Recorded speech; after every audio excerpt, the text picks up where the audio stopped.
ओम नमस्ते। नमो अरिहन्ताणं नमो सिद्धाणं नमो आयर्याणं नमो उवज्झायाणं नमो लोये सबसाहूर्णम्।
नमः शमय साराय स्वानुभूत्याचकास्ते चिस्वभावाय भावाय सर्वभावान्तरच्छिदे।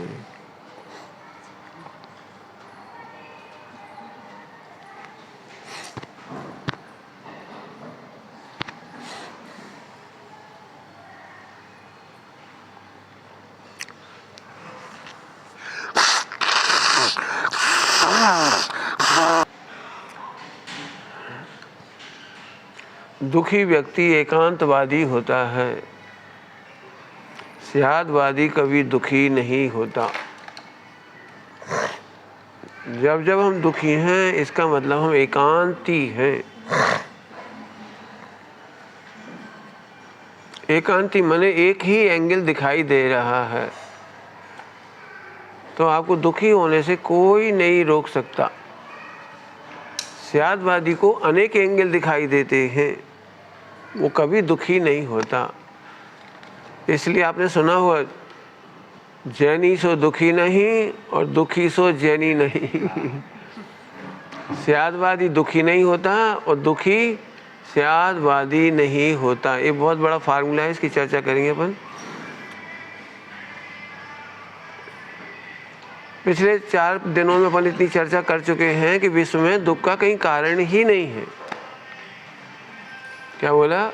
विश्व में दुख का कोई कारण ही नहीं है। ग्रंथों में लिखा है अज्ञान ही दुख का मूल है। अज्ञान ही दुख का मूल है। अज्ञान माने एकांत। स्यादवादी अज्ञानी नहीं होता, इसलिए दुखी नहीं होता। दुख का कारण बाहर नहीं है। दुख का कारण बाहर नहीं है। दुख का कारण अंतर में है, वो है अज्ञान।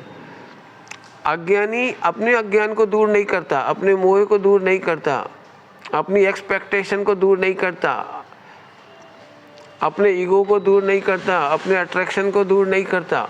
वो संयोग को मिलाने जुटाने का प्रयत्न करता है। ये मिथ्या दृष्टि का प्रयत्न है। जो चीज़ अट्रैक्शन लगती है उसे इकट्ठा करना चाहता है। जहाँ ईगो हर्ट होता है तो लड़ने तैयार हो जाता है। ये सब बाहर की बात है। मूल बात यह है कि स्यादवादी को ईगो नहीं होता, स्यादवादी को अट्रैक्शन नहीं होता। इसलिए जैन आमनाय में हम लोग एक शब्द लिखते हैं, वीतरागाय नमः। आपने देखा होगा, आजकल तो कम लिखते लोग। पहले घर में गृह प्रवेश के समय वीतरागाय नमः लिखते थे। बही खाता देखा कभी? बही खाता लिखते, उसमें पहली लाइन लिखते हैं वीतरागाय नमः। तिजोरी के ऊपर लिखते हैं। देखा होगा, पुराना पहले लिखते थे, आजकल तो बंद हो गया, पहले लिखते थे। आप समझते हैं वीतरागाय नमः का मतलब? कि हमको राग नहीं चाहिए। भले ही हम घर में प्रवेश कर रहे हैं लेकिन वीतरागता इष्ट है। भले ही हम व्यापार कर रहे हैं लेकिन वीतरागता इष्ट है। भले ही विवाह हो रहा है लेकिन वीतरागता इष्ट है। मंगलाचरण पूर्वक ही हर काम क्यों होता है, लौकिक का भी, विवाह आदि सारे मंगलाचरण पूर्वक, माने वो वीतरागता इष्ट है। आपने देखा वो बड़ी सुंदर परंपरा है, सगाई होने के पहले मंदिर ले जाते हैं। देखो बेटा, सगाई के पहले समझ लो शौक तो ये है, नहीं मान रहे तो चलो सगाई। शादी करने के पहले भी ध्यान होगा आपको, बारात की विदा करने से पहले मंदिर ले जाते हैं, वहाँ पर भी भावरे पढ़ने से पहले मंदिर ले जाते हैं, अभी भी लास्ट चांस सुख का मार्ग तो ये है। और नहीं समझ में आता वो अलग बात है वो सोचता है मैं आशीर्वाद लेने जा रहा हूँ सुखी होने का, जबकि होता है कि वो सुखी होने का मार्ग बताने जाते कि देखो अभी भी लास्ट चांस है, तुम चाहो तो बच सकते हो। खैर लंबा नहीं करते। वीतरागता, तो स्यादवादी वीतरागीता की ओर बढ़ता है और एकांतवादी दुख की ओर बढ़ता है, एकांत की तरफ बढ़ता है। टोडरमल जी ने इसके लिए शब्द लिखा है, एक कार्य में अनेक कारण होते हैं। आप अनेक कारणों को देखोगे तो कभी दुखी नहीं होगे। जब हम एक ही कारण मान लेंगे ना, जैसे आपने देखा है आपको गुस्सा कब आता है, तो गुस्सा आने के पहले एकांत होता है, देखना आप गौर से देखना, आपके शब्दों में गुस्से में एक शब्द जुड़ जाता है ही, ये गंदा ही है, ये मुझे दुख ही देने को जन्मा है, मैं जानता हूं ये मुझे सुखी नहीं होने देगा। ये एकांत की भाषा है सारी। देखा होगा आपने, जब भी गुस्सा आता है तो कैसा लगता है, देख लेना बिल्कुल।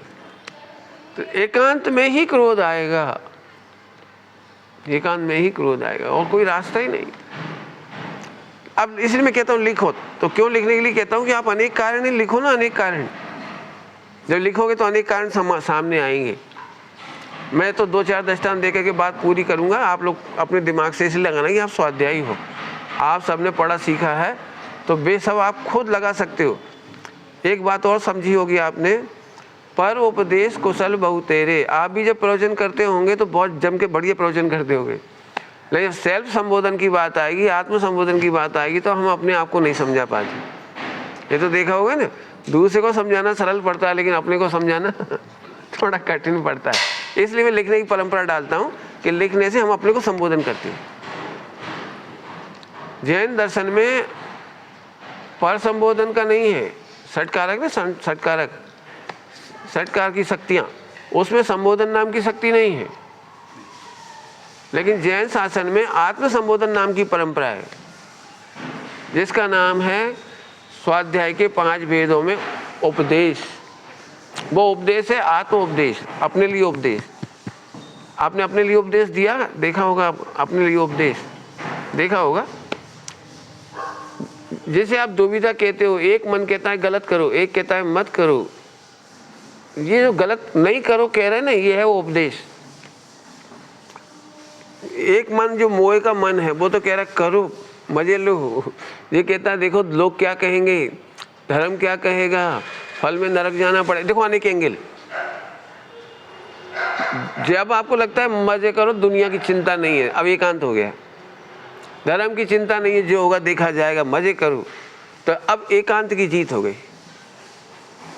लेकिन जब भी आपने अपने आप को संबोधन किया होगा, आत्म संबोधन, जैसे आप दुविधा कह देते हो, माने आप काम करने के पहले जो बारंबार सोचते हो, नए नए आर्गुमेंट सोचते हो, माता पिता को कैसा लगेगा, धर्म में कैसा होगा, नरक जाना पड़े तो क्या होगा, कर्म बंद होगा तो क्या होगा, बैड लक हुआ तो क्या हुआ, अरेस्ट हो गया तो क्या होगा, कानून क्या करेगा।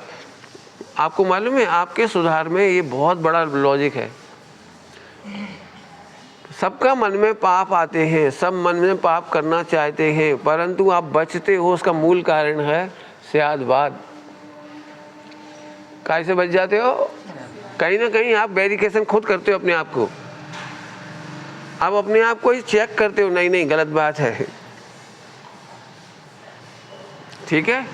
तो जब तक आपका ये हावी होगा थॉट प्रोसेस, स्यादवाद माने थॉट प्रोसेसर, थॉट प्रोसेसर, यदि ये स्यादवाद हावी है तो आप गलत काम नहीं कर पाएंगे। अदरवाइज आपका मन बिल्कुल आर्गुमेंट करता रहेगा। जो काम तुम करना चाह रहे अपने भाई को अलाउ करोगे? यदि तुम अफेयर करना चाहते तो अपनी सिस्टर को अलाउ करोगे? तो फिर आपका मन करेगा नहीं, तो मैं करना चाहता हूँ वो सही और दूसरे को करने के लिए मना, तो कहीं ना कहीं मिलाकर आपको ये आर्गूमेंट ही बचाते हैं और ये स्यादवाद का जनक बनता है। आइए अपन आगम के सापेक्ष में 2-4 घटनाओं को देखेंगे और फिर इसकी चर्चा करेंगे जो हमारे पास प्रश्न है। यदि अन्य प्रश्न हो तो पूछें। मेरे हिसाब से तो साधना के लिए बहुत अनुकूल जानकारी है कि एक कार्य में अनेक कारण होते हैं। हम अनेक कारणों को नहीं जानते तो क्रोध आता है, मान आता है, आदि आदि सब आता है। बहुत अच्छी गाथा है समय नियम सार जी में। विश्व में, मैं उसको सार में कह रहा हूँ, विश्व में क्रोध मान माया लोभ के स्थान नहीं है।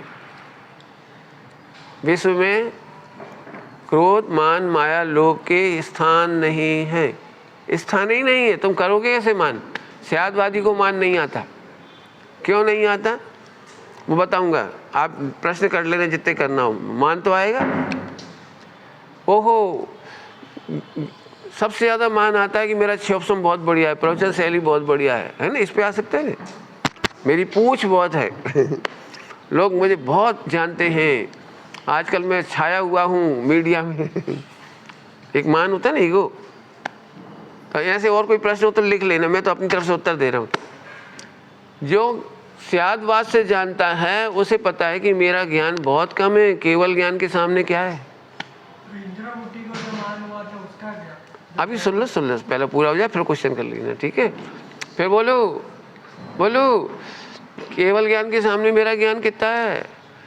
केवली भगवान को लोकालोक 3 लोक के इंद्र आदि पूछते हैं, मेरे को कितने पूछते हैं? मैं मिथ्या दृष्टियों में, अज्ञानियों में हीरो हूँ, ये 3 लोक के ज्ञानियों में। जैसे ही आप स्यादवाद लगाओगे आपको ईगो खत्म हो जाएगा। जैसे ही आप और स्यादवाद लगाओगे कि वाणी तो पुद्गल की पर्याय है,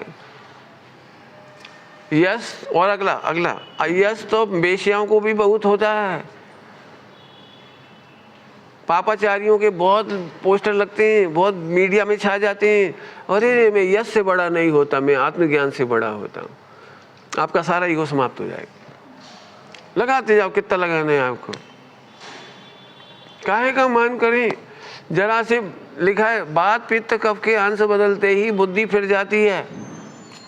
भला आदमी कोमा में चला जाता है, बोलने बड़बड़ाने लगता है पागलों की तरह, बहुत बड़े बड़े क्षोभ संभाले। हाँ, अब अगला अंतिम स्यादवाद बोलो। अंतिम नहीं है,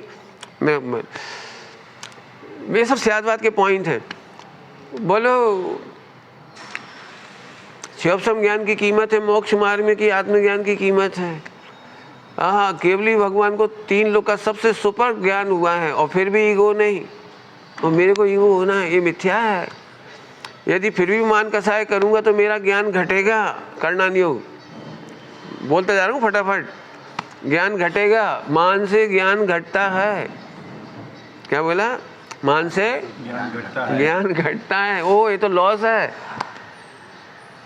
और लगा जाओ, एक तरफ दूसरे को समझा ही नहीं सकता। मैंने समझाया कहाँ? सामने वालों को समझने की योग्यता नहीं होती तो समझते कैसे? ओहो, इसका मतलब है मेरा परद्रव्य के साथ कोई संबंध नहीं है, मेरे साथ आनंद का संबंध है और परद्रव्य के साथ ईगो का संबंध है। खलास, भयंकर युद्ध हो गया ही। अब बोलो ईगो कौन करेगा?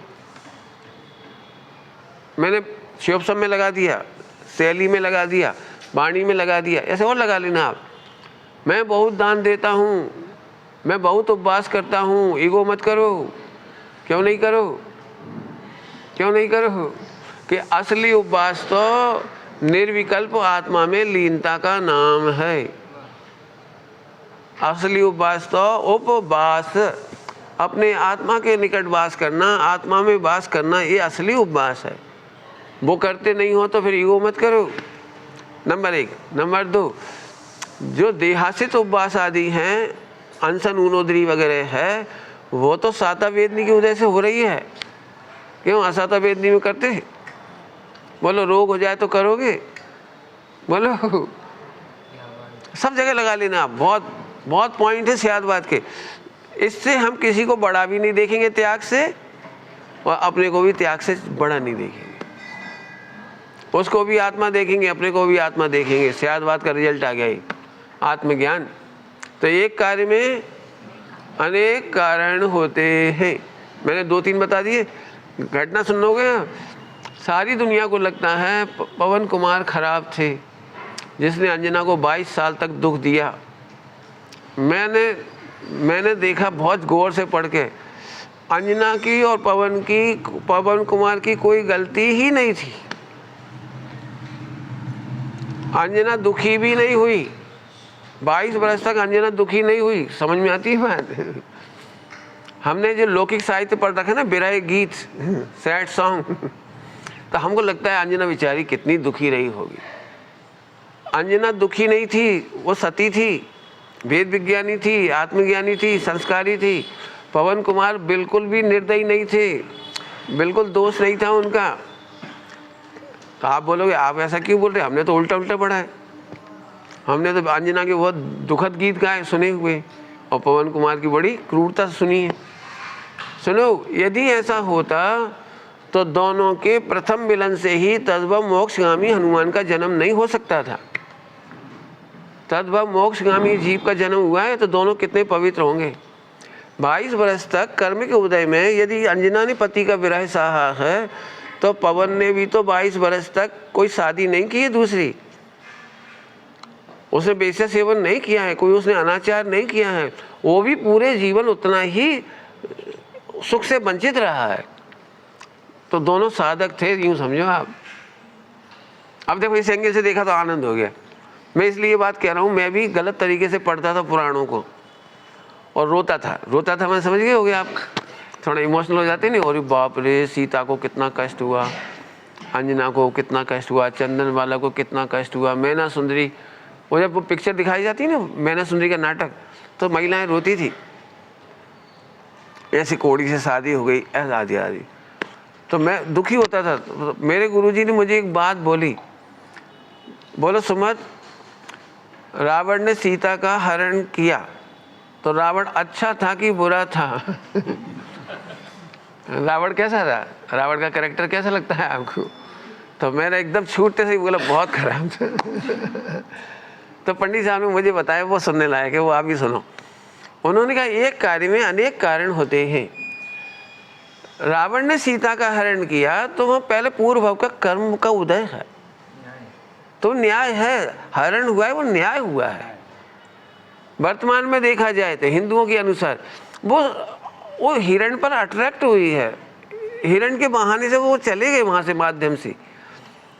फिर दान देते समय अविवेक किया, हिंदुओं की कथा से, अपनी कथा में नहीं है। दान देते समय अविवेक किया, अपनी सीमा का उल्लंघन नहीं करना चाहिए। अब ऐसे कहोगे तो बहुत सारी बात है, लेकिन मैं तो असली बात पे आता हूँ। मेरे को जो बात उन्होंने कही थी सभा में, वो पहले सुन लो। उन्होंने कहा तुम्हारी कौन सी सीता का हरण उसने किया? क्या बोला? तुम्हारी कौन सी? मैंने तुम क्यों द्वेष कर रहे हो? वो तो मुंशीरतनाथ भगवान के समय में सब कुछ हो ही गया, और वो सीता का जीव तो नरक में जा करके रावण को संबोधन करके आ गई। भविष्य में तो वो रावण का जीव तीर्थंकर होने वाला है, सीता का जीव गणधर होने वाला है, सीता का जीव चक्रवर्ती होने वाला है, वो रावण और लक्ष्मण का जीव उसके पुत्र होने वाले हैं। उन दोनों में तो सुलह हो गई। मैंने वो तो जाके बिल्कुल सब खत्म हो गया, उनका तो झगड़ा जितना था। मैंने वे दोनों तो गेट टुगेदर कर चुके आराम से, और तुम अभी तक राग द्वेष कर रहे हो। मैंने उस दिन मुझे बहुत बड़ा चेंज मिला। ही आप फिर कह रहे हैं, आप उस घटना को कभी दुख के रूप में पढ़ते हो तो आर्त ध्यान करते हो। मुझे गुरुजी ने सिखाया कि प्राय करके 99% लोग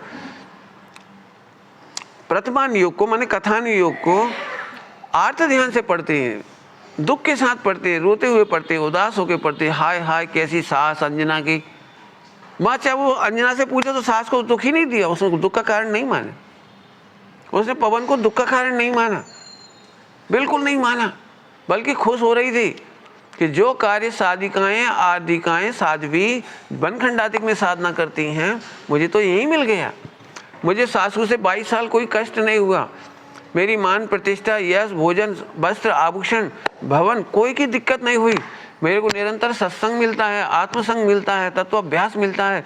मुझे तो सासू की कृपा से सब मिल रहा है। तो उसने तो सासू को दोष ही नहीं दिया। हम अभी भी सोच रहे होंगे कैसी दुष्ट सास थी, वहां तो कुछ हुआ ही नहीं। बोलो, आप कल्पना करो, अन्य एंगल हम नहीं देख पाते। वर्तमान युग में स्टोरी लिखने की स्टाइल तो सिंपल होती है, लेकिन हमें उसमें चारों अनुयोग लगाने चाहिए, इससे फायदा होगा। हमारे गुरुजी ने बहुत अच्छी बात कही, बोले कभी भी कथा पढ़ते समय ये मत सोचो बेचारी सीता, बेचारी अंजना, बेचारी चंदनबाला, कभी नहीं करना ऐसे, कभी नहीं करना। ये आर्त ध्यान है। तो क्या करें? तो धन्य है, धन्य है। इतनी विपरीत परिस्थिति में कोई स्त्री धैर्य ना रख सके, धन्य है उसके बचपन के संस्कार, धन्य है उसके तत्व ज्ञान के संस्कार, धन्य है उसके गुरुजनों का समागम, धन्य है उसके घर के माहौल जिसने उसको इतना धैर्य प्रदान किया। तो धन्य बोलो ना। इतने संकट आने पर भी बोलो क्या कहना है, उसके भाग्य पर आंसू बहाना या उसके संस्कारों पर गर्व करना। खूब सोचो शांति से। जब तक हम प्रथमानियों को ठीक से नहीं पढ़ते तो घर में भी नहीं कर पाओगे आप। घर में भी आपको रोज ये लगेगा इनकी वजह से परेशान, इनकी वजह से परेशान, इनकी वजह से परेशान। संग में भी आ जाएंगी ना तो इनकी वजह से परेशान। जबकि देखा जाए तो परेशानी का मूल कारण है अज्ञान। अज्ञान मतलब एकांतवाद। सम्यक ज्ञान कहते हैं स्यादवाद के ज्ञान को। तो एक कार्य में, हाँ फिर से बोलो, अनेक कारण होते, ढूंढो तो आप। एक द्रव दूसरे द्रव को हैरान नहीं कर सकता, कर ही नहीं सकता। आप देखो, इतने आपको लग रहा है कष्ट, लेकिन इनके चेहरे पर देखो, इनकी आत्मिक शांति देखो। मुझे सबसे ज्यादा शांति इनके चेहरे पर दिख रही, सबसे ज्यादा। माने बहुत बड़ी बात है, जहाँ पूरी तरह से बॉडी डिसेबल हो रही हो और चेहरा प्रसन्न हो, ये बहुत बड़ी बात। यदि रोना चाहे तो बहुत कारण रोए जा सकते हैं। विराधना का नाम, कर्म का नाम, फला का नाम, इसका नाम, उसका नाम। इनको तो हम सबसे ज़्यादा अनुकूलता प्रतिकूलता लगती होगी। एक मक्खी भी बैठती होगी तो उन्हें लगता है कोई भगा जाए, और नहीं भगाए तो क्या करे। कोई रात को मच्छर आके बैठ जाए तो कौन को जगाएगी जो भगाओ। आप कहाँ तक करोगे। तो देखा जाए तो आनंद करना तो स्वाधीन है, ये बहुत बड़ी साधना है। निर्जरा का हेतु है, प्रसन्नता के हेतु जोड़ो। एक कार्य में अनेक कारण होते हैं। देखने का दृष्टिकोण बदल जाए। ध्यान रखना, मिथ्या दृष्टि भी वही सोच रहे थे, अज्ञानी लोग भी वैसे ही सोच रहे थे, नॉन जैन भी वैसे ही सोच रहे थे, और वैसे ही हमने सोचा। तो स्यादवाद का मतलब क्या निकला? जैन दर्शन को पा करके हमारे सोचने का ढंग बदल जाना चाहिए, सोचने का ढंग आनंद रूप हो जाना चाहिए। दुख हो कहाँ? क्या बोला था? विश्व में कसाई के स्थान नहीं है। आप बता दो, कोई ऐसी घटना बताओ जिससे कसाय हो। फिर से बोल रहा हूँ, विश्व में बता दो मुझे ऐसे स्थान जहाँ देखकर कसाय हो। सोचिए जरा शांति से। मेरे पास तो साल भर बहुत केस आते हैं, तो मैं उनको हेल्पलाइन से हेल्पलाइन तो मैं ज़्यादा नहीं चलाता, इन लोगों के माध्यम से बता देता हूँ। लेकिन जब मेरे पास आते, एक व्यक्ति आया मेरे पास, वो बहुत दुखी था, बहुत डिप्रेशन में था। तो मेरी क्या बात हो गई? तो बोले मेरे एक व्यक्ति क्या कहलाते हैं, उपकारी मित्र, साधर्मी, कल्याण मित्र। वो हमारा एक कल्याण मित्र है। हम बहुत साथ साथ स्वाध्याय करते हैं, पूजा पाठ करते हैं, सब कुछ करते हैं। लेकिन वो मेरा 1 करोड़ रुपये खा गया। उसने मेरा 1 करोड़ लिया था और बोले को रिटर्न नहीं कर रहा है।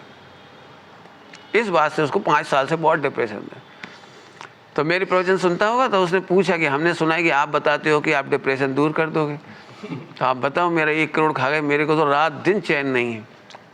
बहुत ईजी है, बहुत ईजी है, बहुत ईजी। तो बोले क्या ईजी है? तो मैंने उनको उत्तर दिया अनेक कारण, एक कार्य में अनेक कारण। देखो, मैंने कहा तुम्हारे पास टोटल कितने करोड़ हैं? कि बोले 15 करोड़। मैंने बस, मैंने यदि वो 1 करोड़ लौटा देगा तो छोड़ते मरते समय कितना छोड़ोगे? 16 करोड़। नहीं लौटाएगा तो कितना छोड़ोगे? तो फर्क क्या पड़ा? मरते समय छोड़कर मरने का फर्क पड़ा। नहीं समझ में आया?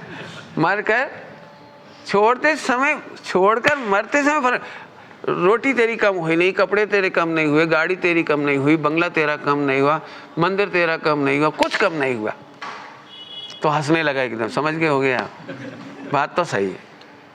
लेकिन फिर भी वो मेरे दिमाग में से नहीं जा रही। तो मैं दूसरा उत्तर दूसरा उत्तर मैंने, वो तुम्हारे जो कल्याण मित्र है वो कहीं मंदिर में दान देता है कहीं? कि हाँ देता है।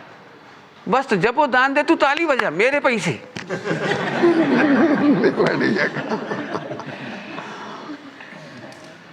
भले उसके नाम से जाता है, उसमें होता है हंसते, मेरा दान तुम्हारे हंसते, होता है कि नहीं होता?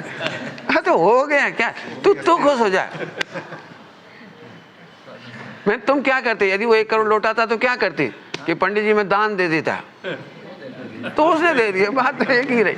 मैंने आप हंसना चाहो तो कितना पॉइंट है। एक छोटी घटना नहीं है, मेरे जीवन में बहुत मजे दिए इस घटने ने। मैंने नौकरी छोड़ने में बहुत मजा आया, बिल्कुल परेशानी नहीं हुई। घर में बहुत घटना घटती है, कभी लॉस हो जाता है पिताजी को, कभी ऐसा हुआ वैसा हुआ। मैं बहुत मजे केवल इसी से करता हूँ। मेरे पिताजी को लॉस हो गया, आपकी भाषा में कहे तो भयंकर लॉस हो गया। मैं बिल्कुल खुश था, पिताजी दुखी थे। मम्मी ने मुझे दुखी करने की कोशिश की। भोजन करते समय बोली तुमको टेंशन नहीं हो रही? पापा तो देखो रात भर नींद नहीं आ रही। मैंने क्यों? लॉस हो गया।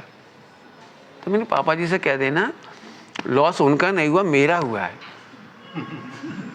समझ गए हो कि आप उतना कम मुझे छोड़ के जाओगे ना, तो लॉस तो मेरा हुआ। बिल्कुल टेंशन नहीं करो, आपके भोजन में कमी नहीं, आधी लगा लो ना जी, कोई चीज़ की कमी नहीं, आप तो मस्त रहो। कमी लॉस तो मेरा हुआ है। तो मम्मी हंसने लगी, फिर तुम्हारा तो लॉस हुआ ना। मेरे भी काहे का लॉस, मेरे तो free of charge, free fund का 1 करोड़ मिलने वाला है, और वो भी मैं भोगूंगा नहीं। यदि मैं शादी कर लूँगा तो 2 करोड़ 5 करोड़ करके जाऊँगा, तो वो 1 करोड़ तो भोगना ही नहीं मुझे। वो जो 1 करोड़ मिलना था ना पिताजी से वसीयत, उसे तो भोगना ही नहीं था। सही बता ना, आप में से कौन कौन ने भोगा अपने पिताजी का?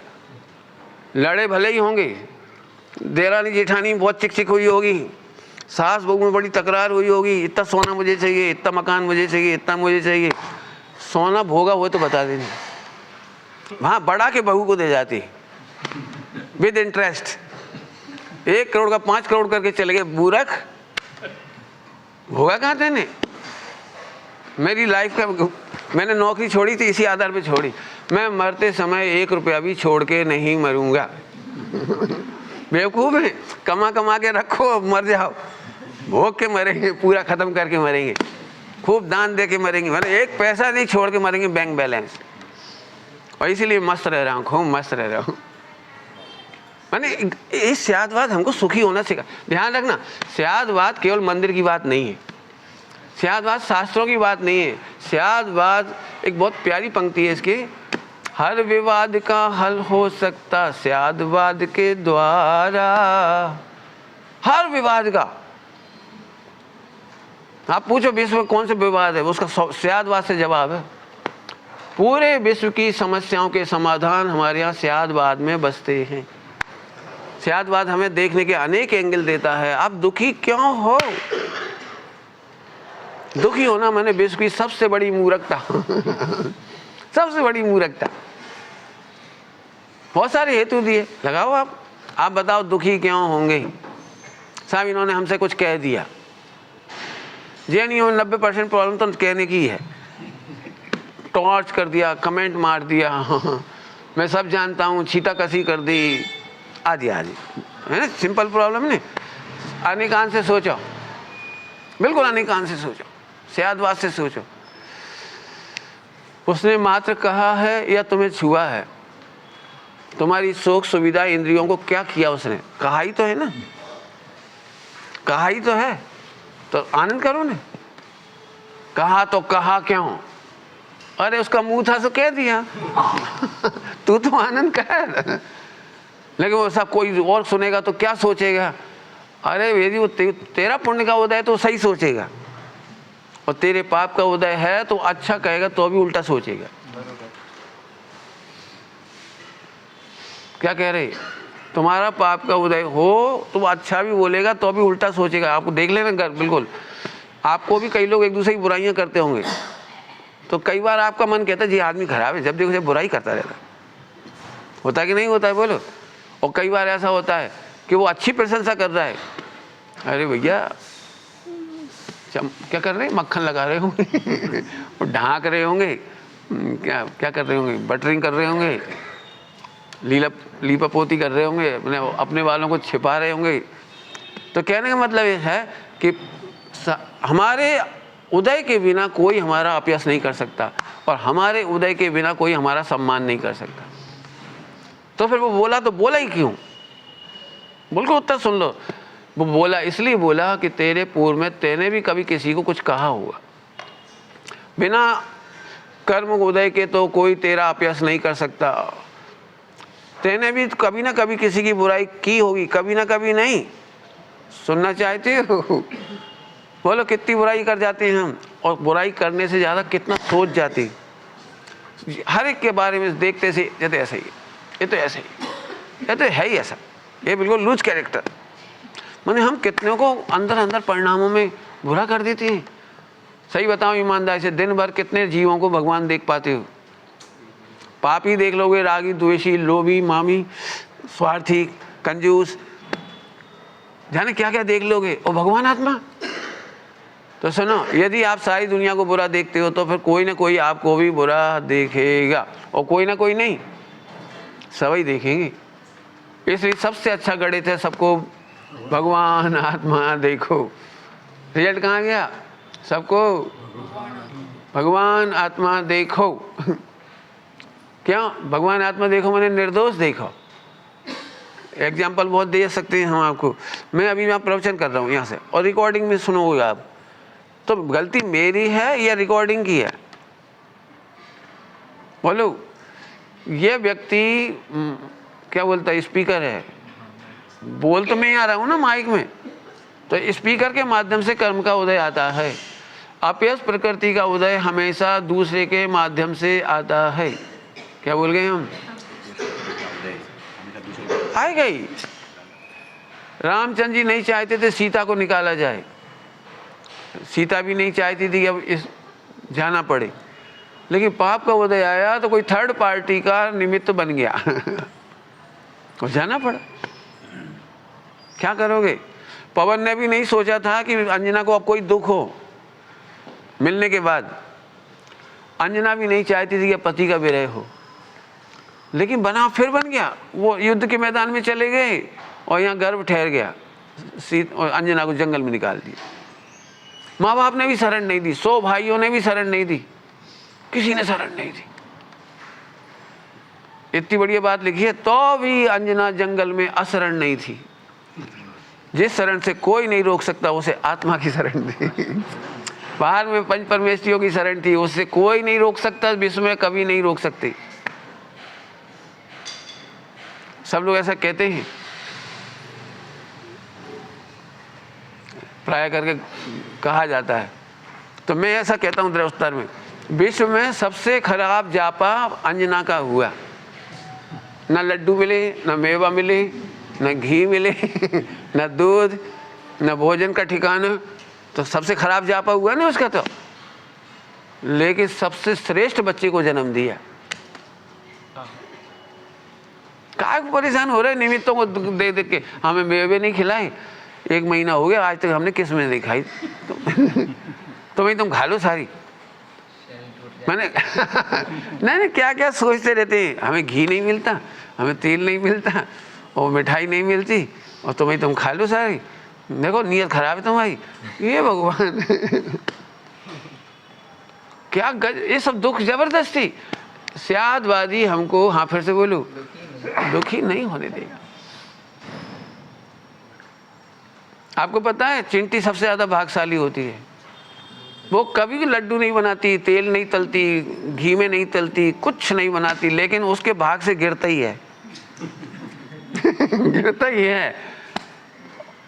तुम खा पाओ या नहीं खा पाओ, तुमसे पहले वो आकर के जैसी जमीन पे गिरा है सबसे पहला भोग उसी की चिंटी को मिलता है, मक्खियों को मिल जाता है, आदि आदि। बोलो तुम क्या व्यवस्था करोगे? रोक के बता दो, नहीं मिले उन्हें, बोलो रोक के बता दो। क्यों कह रहा हूँ समझ में आ रहा है? पुण्य के उदय का भोग है। यदि पुण्य का उदय तो चींटी को भी माल मिलता है, और पाप का उदय हो तो सामने रखा हुआ नहीं खा पाते, गुस्से में छोड़ देते हैं, फेंक के चले जाते हैं, उड़ के भाग जाते हैं, क्या क्या कई बार देखा होगा। क्रोध आ जाता है तो फिर पता नहीं क्या क्या हो जाता है। इसलिए कभी राग द्वेष मत करो। इतनी सुंदर भाषा लिखी है। 3 काल में, 3 काल की व्यवस्था की अपेक्षा कह रहा हूँ, मृत्यु पर्यंत इस देह में कौन कौन से परमाणु, कौन कौन से स्कंद भोजन के जाने हैं, वो भगवान के ज्ञान में झलक रहे।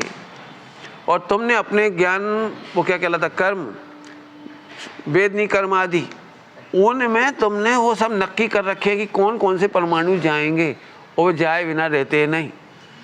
अधिक चाहने पर जाते नहीं, और कम चाहने या नहीं चाहने पर भी जाए बिना रहते नहीं। बोलो, तो अपन गणित में परेशान क्यों हो रहे हो? स्यादवादी दुखी नहीं होता। लगा लो आप करणानी पढ़ लो जितना पढ़ना है, बोलो, ठीक है। बहुत सारे उत्तर एक कार्य में, हाँ फिर से बोलो, एक कार्य में। पंडित जी वैसे तो कोई दिक्कत नहीं, लेकिन एक ईगो तो जरूर टकराता है कि हमारी सुनते क्यों नहीं। ये प्रॉब्लम तो वर्ल्ड वाइड है ना सबको। क्यों नौकर आपकी नहीं सुने तो कैसा लगता है? कम से कम नौकर तो सुने। पति पत्नी में भी यही झगड़ा होता है, कम से कम पत्नी को तो मेरे अकॉर्डिंग चलना चाहिए। मैं करोड़ों कमा रहा हूँ, करोड़ों के महल बना रहा हूँ, इतनी सुविधाएं दे रखी है, वो मेरी सुनती तक नहीं है। भयंकर दुख होता है ना। तो इसके लिखो आप, ये मान के ही चलो। जिसको दीक्षा लेना उसके लिए कहता हूँ, पहले ही मान के चलो तुम्हारी कोई नहीं सुनेगा। पहले ही मान के चलो सबकी सुनना पड़ेगी। क्या कह रहे हैं? साधना इसी का ही नाम है, सबकी सुनना पड़ेगी और कोई तुम्हारी सुनेगा नहीं। मैंने भी आपको सॉल्व किया, मैंने इसका सॉल्व किया, बहुत सुंदर सुंदर है। कर्णानियो कहता है सारी दुनिया सुनाएगी लेकिन हम भगवान की सुनेंगे। क्या कह रहे? सारी दुनिया सुनाएगी। कई बार मेरे को बताती है इसका क्या जवाब है। मैंने आचार्यों ने नहीं कहा, भगवान ने नहीं कहा, तो मेरे पास कोई जवाब नहीं। मैं जरूरी नहीं तुम्हारी बात सुनने के लिए, तुम्हारी बात मानने के लिए। हाँ आगम सम्मत होगी तो मानूंगा, बस निपट गई गाड़ी। तो सब वो बताते ही क्यों है कि उसकी जितनी ही योग्यता है, उतनी बुद्धि है, उतनी क्षोभ में बता दिया, कोई बात नहीं। तुमने बता दिया, मानना और नहीं मानना मेरी स्वतंत्रता है। साहब मेरी क्यों नहीं मानते? बढ़िया उत्तर दो भाई, मेरी क्यों नहीं मानते? बढ़िया उत्तर देगे। तूने भगवान की नहीं मानी। आपने देखा है, हम बड़ों की बात नहीं मानते लेकिन बच्चों से कहते हमारी बात मानो। है, होता है कि नहीं होता? पापा ग्रैंड पापा की नहीं मानते, समझ गए ना, ग्रैंड फादर। और लेकिन अपने बेटे से जरूर कहते मेरी बात। तो जो भगवान की, आप बता मेरी बात क्यों सुन रहे हैं सब लोग? इसलिए सुन रहे हैं कि मैं भगवान की सुन रहा हूँ। अभी मैं फिल्मी स्टोरी सुनाता तो क्या होता? बोलो बोलो भाई क्या होता है? फिल्मी स्टोरी सुनाता तो, फिल्मी सॉन्ग सुनाता तो आप 1 सेकंड नहीं बैठने देते। 1 सेकंड। यदि मैं जिनाज्ञा के अनुसार बोल रहा हूं तो आप सब सुन रहे हो प्रेम से, तो मेरी नहीं सुन रहे हो, फिर से सुनो, मेरी नहीं सुन रहे हो, भगवान की सुन रहे हो। इसके लिए हमारे गुरुदेव कहते थे हम तो टपाली हैं, डाकिया, पोस्टमैन। टपाली समझते? हम तो डाकिया हैं, हम तो पोस्टमैन हैं। भगवान की बात है तो हमने आपको आके पढ़ा के सुना दी। पहले ज़माने में ऐसा होता था, लोग पढ़े लिखे नहीं होते थे, चिट्ठी आती थी तो क्या करते थे? तो पोस्टमैन पढ़ के सुनाता था, पोस्टमैन पढ़ के सुनाता था। ऐसे हम नहीं सुना रहे, ये भगवान की वाणी हम तो पढ़ के सुना रहे। हमारी सुन रहे हो कि भगवान की सुन रहे हो? आप मेरे हाथ थोड़ी जोड़ते हो मंगलाचरण में, भगवान की वाणी सुन रहे तो भगवान के हाथ जोड़ते। समझ में आ गई आपको बात? बोलो भाई तुम्हारी कोई कब सुनेगा? अब इसका उत्तर ढूंढो। भगवान सुनेंगे। हाँ तो भगवान की सुनो। और सुनो, बहुत बढ़िया लिखा है, भगवान सुनाते नहीं हैं, भव्य जीवों के भाग से वाणी गूंजती है ना, दिव्य ध्वनि। ओहो, जिन्हें सुनाने का विकल्प नहीं आता उनकी सुनती। क्या कह गए हम? जिन्हें सुनाने का, उपदेश देने का विकल्प नहीं आता, दुनिया उनकी सुनती है। अब तुम चाहते हो तुम्हारी सब सुने? तो तुम सुनाने का विकल्प बंद कर दो। हम जबरदस्ती तारक मेहता नहीं बने। जबरदस्ती उसको तार तू, जबरदस्ती उसको समझा तू, जबरदस्ती घर में झगड़े की मूल जड़ है। जबरदस्ती तारक बनना चाहते, नहीं मेरे को बहुत करुणा है, तेरे को तो अरे उसे सुनने दो, नहीं सुनना मत सुनने दो। इतना बढ़िया लिखा है, आप बहुत अच्छे सलाहकार हो गए हैं। कैसे पता लगे कि जब लोग 100 बार आपसे पूछें तो समझो कि आप सलाहकार हो गए। कोई आपसे पूछता नहीं, फटे में टांग उलझाने का सुना होगा, मैंने कोई पूछता है नहीं। कई बार घरों में दादी माँ इसलिए दुखी होती है कि पोता बहू और पोती बहू, कौन कौन सी बहू आ जाती है, 2-3 जनरेशन, कोई पूछता भी नहीं कि मूंग की दाल बनाए कि अरहर की। अरे पूछो तो फिर खुद ही आके बोलती है, नहीं थोड़ा पानी और डाल। माता जी मैं डाल रही। मेरे घर में और मेरी नहीं सुनते। अरे आपको तो रेडी दाल मिलेगी तब बोलना कमी है, तो अभी मुझे बनाने दो। मेरी सुन, चम्मच चला। अरे चल जाएगी, तुम तो जाओ ने। अच्छा मेरा अनाथ है, समझ गए? भाई जब कोई नहीं पूछ रहा है तो बिल्कुल मत बता। पंडित जी फिर मैं नहीं बताऊंगा, भोजन बिगड़ गया तो बीतरागी होना। सियादवाद है ना हमारे पास, दुखी क्यों होना है? सीखेंगे, गलती करके सीखेंगे बच्चे, जानबूझ के तो कोई गलती करेगा नहीं। लिखो सियादवाद कितने पॉइंट्स हैं। भोजन बन जाएगा, नमक कम होगा तो थोड़ा नमक मांग लेंगे, ज्यादा होगा तो पानी मिला लेंगे। नहीं खा सकते। मेरे पास तो बहुत लॉजिक है सियादवाद के। कुल मिलाकर के हाँ, साधक की एक ही प्रतिज्ञा है कि हम किसी भी कीमत पर दुखी नहीं होंगे। सियादवाद ही शरण है, जिन शासन ही शरण है। समझ में आ गया? अब लिख लेना, अभी भी लिख लेना, कोई दुख का पॉइंट हो तो। हमारी नहीं सुनते, अरे हमें सुनाना ही किसको है? धन्य वे नहीं है जो सुना रहे हैं, धन्य हैं जिन्हें किसी की सुनना नहीं पड़ती। जल्दी जल्दी बोल गए कुछ। धन्य हैं जिन्हें किसी की भी सुनना, बड़ी बात कही कुछ। धन्य वे नहीं हैं जो प्रवचन सुनते हैं, धन्य जो भगवान तक की सुनते नहीं। उल्टा उल्टा क्या है? क्या बोल गए हम? धन्य वे नहीं हैं जो भगवान की भी सुने। मैंने इतने परिपूर्ण हो गए, इतने काम पूरा कर लिया कि भगवान की भी सुनना पड़ती नहीं है। हमें हर किसी की सुनना पड़े तो बुरी बात है, हर किसी की सुनना पड़े तो बुरी बात है, लेकिन धन्य है जिसे अब किसी का सुनने की जरूरत भी, समझ में नहीं आए तो पूछ लेना, नहीं तो गड़बड़ कर दो। भगवान की भी नहीं सुनते तो वेद लोग तो सुनते ही नहीं, कई लोग है ना, बहुत सारे लोग सुनते ही नहीं है। हम उन्हें अच्छा नहीं कह रहे, उन्हें अच्छा नहीं कह रहे, वे सुन नहीं रहे। सुनने की जरूरत नहीं रह गई, इतना बढ़िया काम कर लिया कि सुनने की जरूरत नहीं रही। समझ गए? समझ में आ गया? 2 बच्चों को फेल होने का डर नहीं लगता, एक जो साल भर पढ़ते नहीं है और दूसरे जो साल भर पढ़ते हैं। अब तुम समझना तुम कौन सी कैटेगरी हो। मैंने हम अपर लेवल से कह रहे, धन्य है जब भगवान की भी सुनना पड़ेगी। नहीं, भगवान की सुनना भी कोई अच्छी बात, समझ में आ रहा है? जो नहीं सुनते उनसे कहता है सुनो, और जो सुनते हैं उनसे कहते कब तक सुनते रहोगे? समझ जाओ। श्रीमद जी ने बहुत बढ़िया लिखा है, समझा किसको कहना, शिष्य समझ गया कैसे समझ में आए। शिष्य समझ गया तो कैसे समझे कि वो समझ गया? तो गुरु ने पूछा, समझियो, समझाई से काई, समझ गया? तो वो बोलने के लिए भी नहीं रुका, स्वरूप में समा गया। बोलने के लिए नहीं रुका कि मैं समझ गया। क्या बोला? बोलने के लिए भी नहीं रुका कि मैं समझ गया, इतना भी नहीं बोला, वो तो समझा समा गया और समा गया। सरल दृष्टांत दो, तुमको मैंगो जूस दिया गया या रबड़ी दी गई और घर मालिक ने, माने जो आप क्या कहलाते हैं वो होस्ट करने वाले, आप गेस्ट हो, उन्होंने कहा भाई ग्रहण करो, तो फिर आप कहते हो हाँ समझ गया, आपने कहा ग्रहण करो।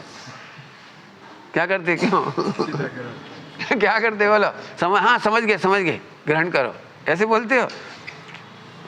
जैसे आप आनंद लेने लगते हो, ऐसे भगवान ने कहा, बढ़िया वाक्य बोलो, तुम भगवान हो, हैं? हो गया। इतना सरल है सम्यक दर्शन, कितना सरल। फिर से बोलो, भगवान ने 100 इंद्र की हाजिरी में, आप 64 कहते होगे, इंद्रों की हाजिरी में मुझे भगवान कह के बुलाया, है भगवान। भाई इतने में तो आनंद ही हो गया। समझा तो कहने को भी नहीं रुका, समझ गया। बराबर है। चलूं आगे, ठीक है, समय हो गया है ना, हो रहा है लगभग। तो एक प्रश्न इसमें से आए, उसको भी ले ली थी। और कोई प्रश्न हो तो बोल देना। फिर से कह रहा हूँ, विश्व में दुख का कहीं कारण नहीं है, फिर भी आप दुखी होते हो तो अज्ञान ही कारण है। स्यादवादी कभी दुखी होता नहीं। ये अपने 3 पॉइंट सारांश में कह दिए, अभी समझ लेना। इसमें प्रश्न है, अज्ञान और अस्थिरता का क्या स्वरूप है? अज्ञान और अस्थिरता का क्या स्वरूप है? दुख के 3 कारण कहे जाते हैं, मिथ्या दर्शन, मिथ्या ज्ञान, मिथ्या चारित्र। मिथ्या दर्शन, मिथ्या ज्ञान, मिथ्या, उसको सरल भाषा में कहते हैं अज्ञान, असंयम और अश्रद्धा। मिथ्यात, अज्ञान और असंयम, मिथ्या दर्शन, ज्ञान, चारित्र। अज्ञान जब कहा जाएगा तो यही समझना कि मिथ्या दर्शन के साथ वाला। सम्यक दृष्टि को भी अज्ञान है, लेकिन आत्मज्ञान होने से उसको कोई तकलीफ नहीं है। सम्यक दृष्टि को भी आत्मज्ञान है और आत्मदर्शन माने विश्वास है। तो इसके साथ अस्थिरता क्या है वो समझना अपने को। बराबर, प्रश्न समझ में आ गया सबको? कई बार हमको विश्वास हो गया कि मैं आत्मा हूँ, लेकिन फिर भी बार बार शरीर के विकल्प आते हैं, खाना है, पीना है, चलना है, फिरना है, कसाई आती है, आदि आदि। ठीक है ना, इस प्रश्न को अपने को मिलाना पड़ेगा। कई बार ऐसा लगता है यदि मैं आत्मा हूँ और खाता पीता नहीं तो खा क्यों रहा हूँ, या खाने का भाव क्यों कर रहा हूँ? प्रश्न समझ में आया? जब मैं आत्मा हूँ, देह से भिन्न हूँ, तो खाने का भाव क्यों कर रहा हूँ और खाता क्यों? ठीक है ये प्रश्न। अब उत्तर समझो इसका। श्रद्धा सच्ची होने पर भी चारित्र मोह में अस्थिरता होती है, चारित्र मोह में कसाई होती है। श्रद्धा कहती मैं नहीं खाता हूं और चारित्र कहता है रोटी खाओ, तो 2 गुण हैं अलग अलग, श्रद्धा और चारित्र। ये दोनों साथ साथ चलेंगे, पैरेलल चलेंगे, पैरेलल। ये तो बड़ा गड़बड़ हो गई। एक तरफ तो मैं कसाई से रहित हूँ और एक तरफ कसाई कर रहा हूँ, तो ये तो बड़ी गड़बड़ हो गई ना। ये तो बस यहाँ सबसे बड़ी कठिन समस्या है कि मिश्र धारा को कैसे पहचाने। ये मिश्र धारा है, 2 एक साथ चलती है। फिर से बोलता हूँ, श्रद्धा सच्ची हो गई है और चारित्र उल्टा उल्टा चल रहा है। बराबर समझ में आया? तो अब मैं एक दृष्टांत देके समझाता हूँ तो जल्दी समझ में आएगा। श्रद्धा और चारित्र, श्रद्धा सच्ची हो गई है लेकिन चारित्र में दूषण है, विपरीतता है।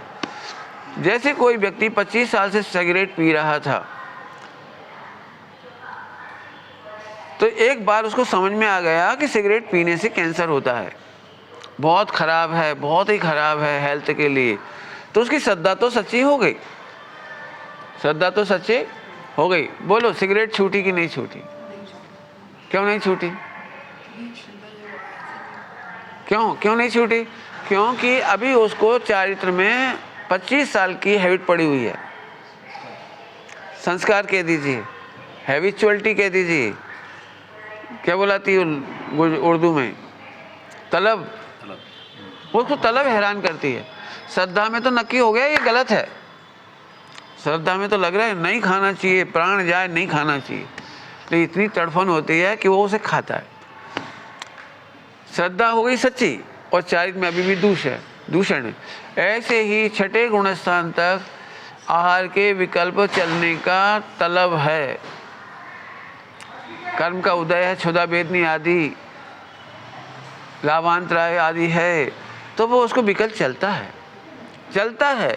लेकिन श्रद्धा में क्या मानता है? मैं त्रिकाल अनाहारी हूँ, मैं खाता पीता नहीं हूँ, सिगरेट पीना नहीं चाहिए, पक्का हो गया। और फिर भी पी रहा है। तो साहब ये तो फिर कंट्रोवर्सी हो गई। मानते हैं लेकिन करते क्या गड़बड़ हो गई? मानते हैं लेकिन। तो अब इसका उत्तर भी सुन लो।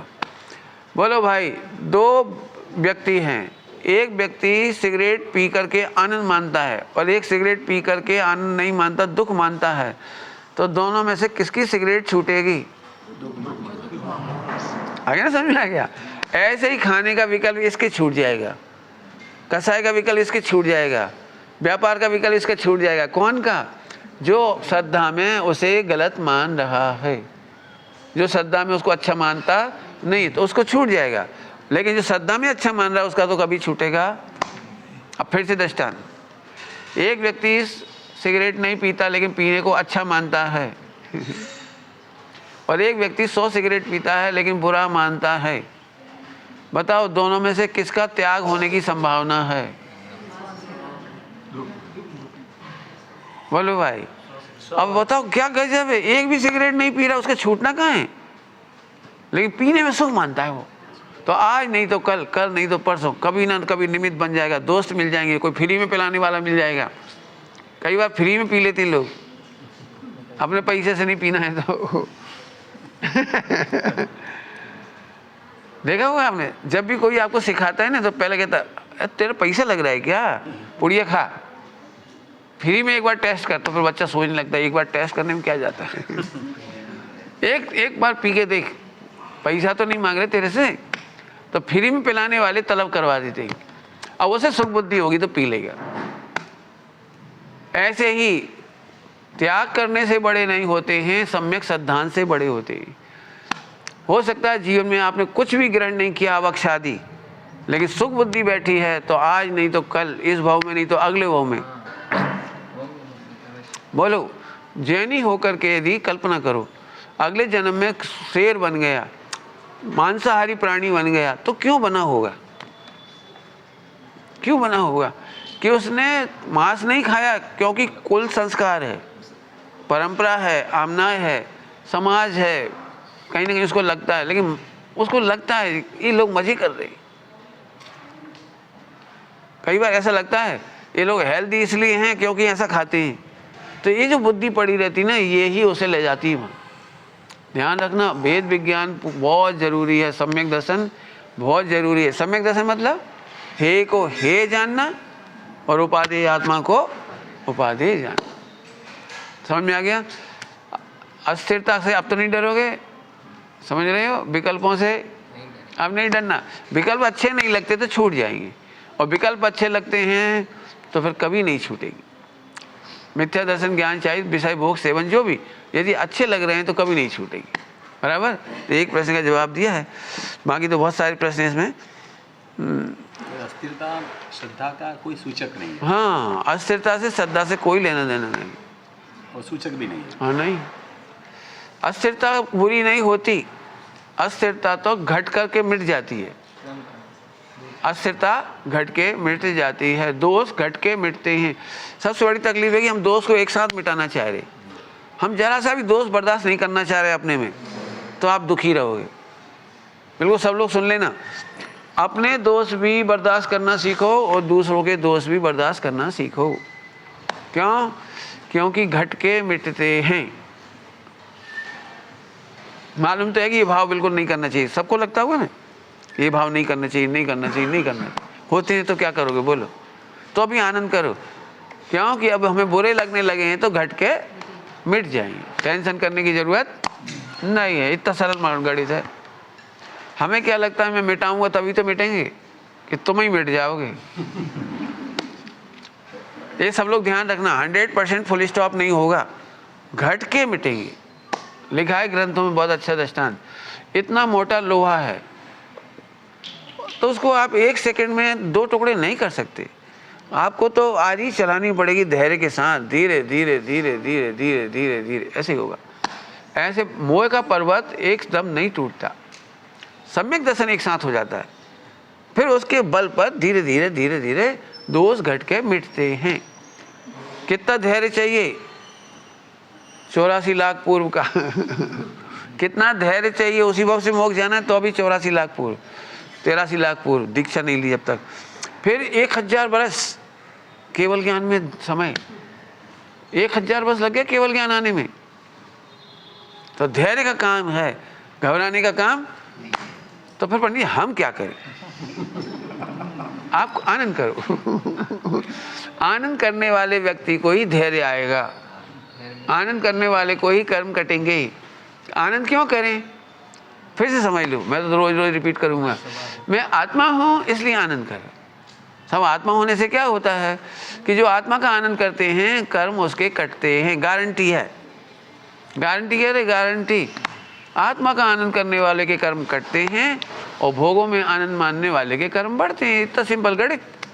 बोलो इसमें क्या कठिन है? अब सब भोग घटा के आनंद माने तो मर गए। भोग घटाना तेरे हाथ में नहीं है, आयु घटाना मिटाना तेरे हाथ में नहीं है, संयोग बदलना फेरफार करना तेरे हाथ में नहीं है। तू तो एक काम बड़े आराम से कर सकता है, बिना क्षोभसम के भी कर सकता है। बिना क्षोभसम माने बढ़ा के, क्षोभसम तो सबके पास। आनंद कर बस, आत्मा हूं, आनंद कर। आनंद करते करते कर्म कटते ही हैं। अब बताओ टेंशन क्या बची? अब कर्म काटने की टेंशन नहीं बची तो आनंद अपने आप ही हो गया। फिर से सुन लो, आनंद करना नहीं है, आनंद करना नहीं है, आनंद ही बचा। क्या कहा? आनंद भी करना नहीं है, क्योंकि हमारे सिर पे बाहर नहीं रहा, टेंशन नहीं रही, कोई राग द्वेष तोड़ना नहीं, विकल्प तोड़ना नहीं, सब हो रहा है। और बिल्कुल पता है, एक बहुत अच्छा शब्द लिखा है। फिर विषय सेवन क्या है? भागते हुए चोर की भांति। कैसे आए? विषय सेवन कैसा है? 5 इंद्रिय के विषय भोग, भागते हुए चोर की भांति। समझ में आया कुछ? अरबों का खजाना है आपके पास और चोर घुस गया, लेकिन भागने वाला है। तो आप जग गए नहीं तो भागने वाला है, तो आप लड़ोगे उलझोगे? बोलो, लड़ोगे उलझोगे या शांति से पड़े रहोगे? भाग रहा है। कर्मों ने और विकारों ने मेरा आज तक कुछ नहीं बिगाड़ा, ये आनंद की बात है। और आनंद करूंगा तो अब ये नष्ट होंगे, मैं नष्ट होने वाला नहीं। विचार करना है ना। ओम नमः शिवाय।